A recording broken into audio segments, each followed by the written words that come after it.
मजेदार किस्सा आहे. नाशिकचे एक manager of a nationalized bank, तर त्यांना ते आले होते माझ्याकडे आणि he was diagnose to have very early stage intestinal cancer. आणि त्यांना म्हटलं आता टेस्ट वगैरे केले, आपण ऑपरेशन करून तेवढा पार्ट काढून घेऊया. ठीक आहे म्हणे, मी उद्याच येऊन ॲडमिट होतो वगैरे.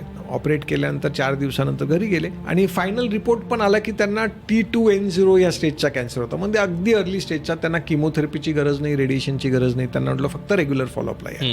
महिन्या 2 महिन्यानंतर ते मुलं परत आली म्हणजे बाबा एकदम डिप्रेशनमध्ये गेलेले आहेत. म्हटलं डिप्रेशनमध्ये गेलेले काय कारण? एकदम अर्ली स्टेज कॅन्सर आहे. नाही म्हणे ते बोलत नाही, खात नाही, घेऊन या म्हटलं त्यांना. आणि आल्यानंतर त्यांच्याशी बोलता बोलता म्हटलं काय अडचण काय? तर मला माहिती आहे मी वाचणार नाही डॉक्टर, खोटं बोलू नका.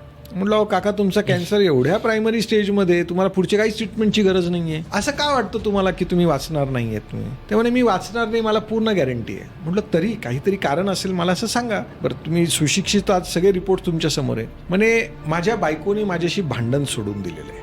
म्हटलं बायकोनी तुमच्याशी भांडणं सोडलंय याचा तुमच्या बरं न होण्याशी काय संबंध आहे? तर म्हणे ती इतकी चांगली वागायला लागली माझ्याशी अशी की मागचे 30 वर्ष झाली आमच्या लग्नाला, आमचा एकही दिवस असा नव्हता ज्या दिवशी आमची भांडणं झालेली नाहीये. पण आता आमचे ह्या महिन्याभरामध्ये पूर्ण भांडणं बंद झाले. मला असं वाटतंय की कदाचित मी वाचणार नाहीये म्हणून तिचा माझ्याबद्दलचा स्वभाव बदलला आहे. मी शांतपणे थोड्या वेळ हसलो आणि मग नंतर प्रिस्क्रिप्शन देताना त्या काकूंकडे बघितलं. म्हणलं काकू या गोळ्या द्या आणि रोज तुमच्या भांडणाचा डोस चालू ठेवा, ते कदाचित लवकर बरे होते. So probably I think the fact is आपण पेशंटला वेगळं का वागवतोय? Is a normal person. Tumour झाला, ऑपरेट केलं, काढलं, किमो झालं, संपलं.